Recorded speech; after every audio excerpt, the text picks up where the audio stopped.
Hey guys, Dr. Decks here. We haven't done a Q&A in a while, so that's what I want to do today is answer some questions that you guys have set up and give it back to you in a video format. So if you like it, please like, comment, and subscribe. I really appreciate it. And share it with all your friends and get them to subscribe as well. We're trying to build our subscription base as much as we can, and we appreciate any time that you guys can spread the word. All right, so what I'm gonna do is I'm going to read the question and then give you the answer. All right, first question. Tip and tricks for measuring out / keeping square pile locations. So usually I go with a 3-4-5 method. I always square off of the house. So when I'm laying out footings or trying to square up a deck, I usually use the foundation as my square line. I usually don't use the lumber on the side of the house or the siding because it usually is crooked. So what I do is I'll either take a string or a sight line or something like that for the house, and then I'll 90 off of that. I have these big fold-out squares that do a 3-4-5. So a good trick is use a 3-foot. If you measure from one side of the angle at 3 foot, another side of the angle at 4 foot, then you can intersect those 2 points at 5 feet, and that'll make sure you're square. So always use a 3-4-5 method, or I cheat and I have a fold-out square that it's aluminum and it just folds out like this. You lock it, and you can use that, and it's basically a 3-4-5 square. So that's how I do most of my square foundations. What I'll do is I'll square a board up to the foundation, I'll pin it at the house, and then I'll pin it 20 feet out in the yard. I'll make sure it's nice and square, and then I can drag a tape measure off of that to get all my footing locations, and then maybe even use it for framing as well. Next question. Could you do a YouTube video on flashing options with the ledger against different material? Sure.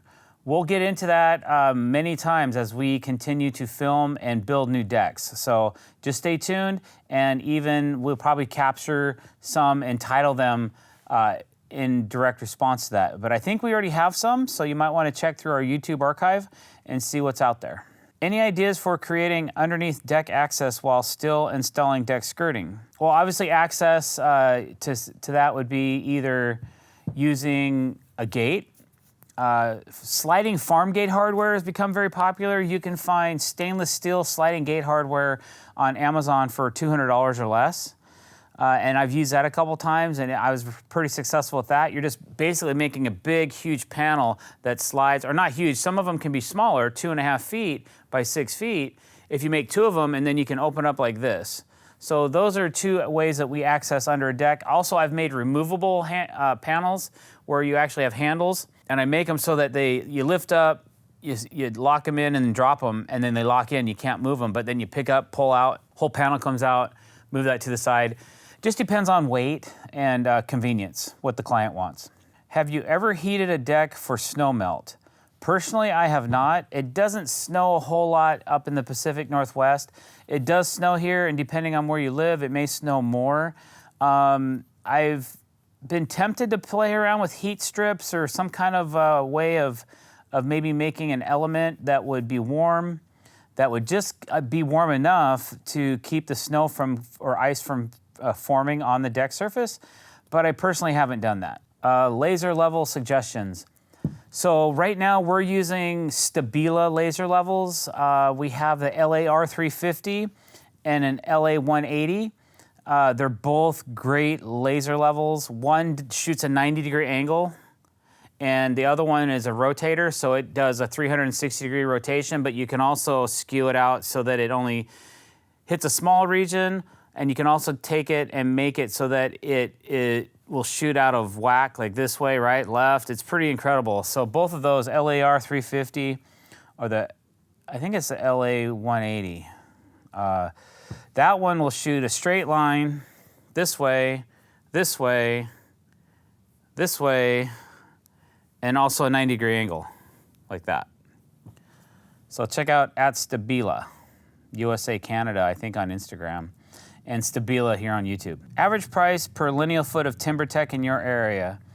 I would say TimberTech and AZEK range between like $4.50, $4.50 up to $6 a lineal foot. How much is your machine to bend the boards? So that's a good question.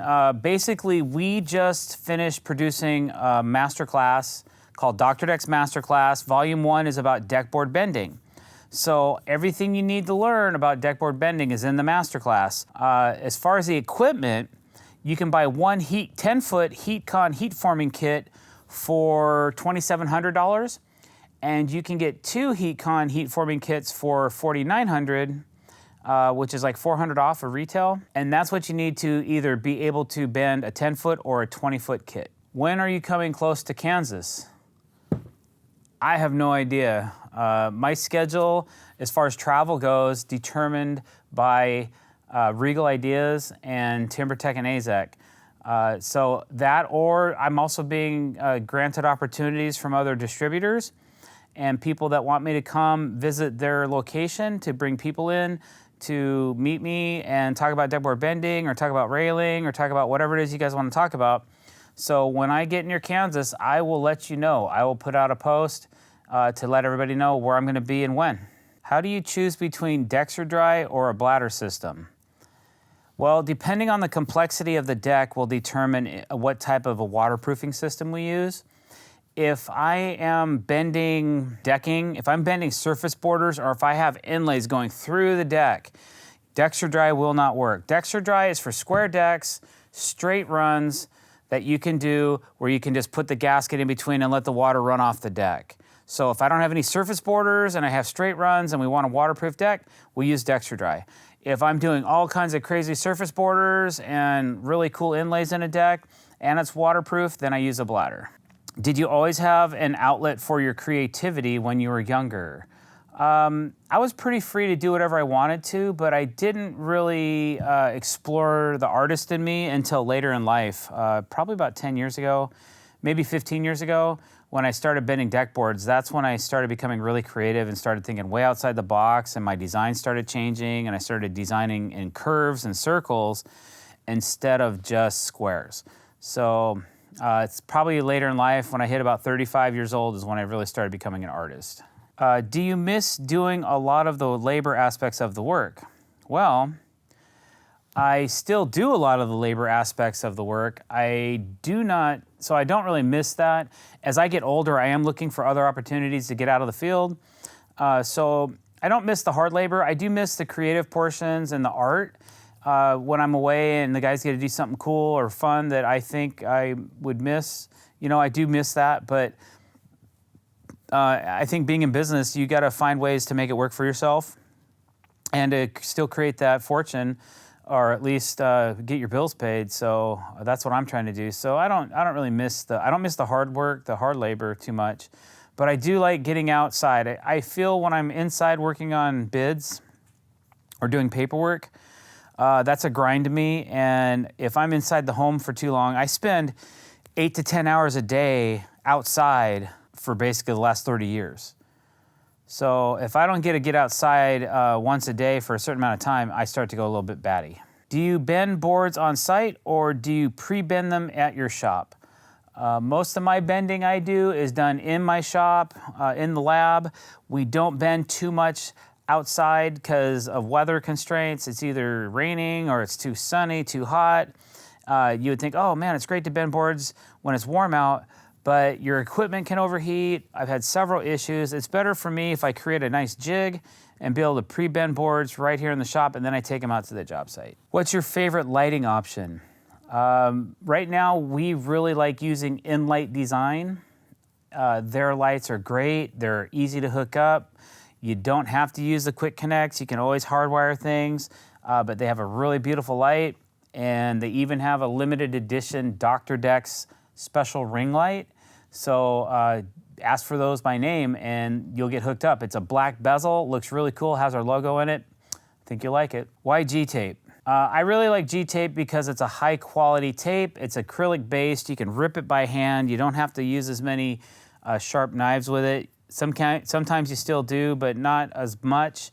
And acrylic tapes are a high performing tape. They're a better product than what I've seen on some of the other asphalt-based tapes. So I think if you use a bunch of butyl and a bunch of acrylic and a bunch of asphalt, you'll kind of get the idea of why I do use acrylics more.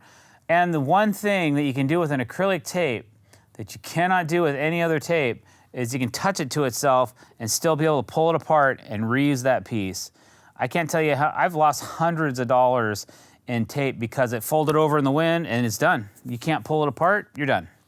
So that's why I like G-tape. 100-foot by 20-foot ground level deck, no ledger, 48-inch footings, ideas other than sonotubes.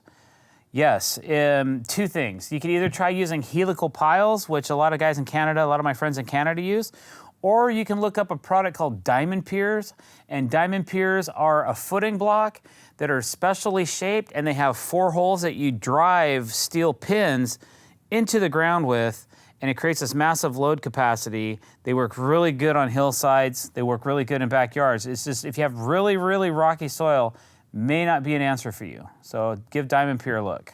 All right, guys, that wraps up our Q&A for today. Thank you very much for watching. If you have any more questions, leave them down below, and then we'll add them to a Q&A in the future. Maybe we'll get you on our YouTube channel as well. I appreciate it. Don't forget to click subscribe, and thank you for watching. Have a great day.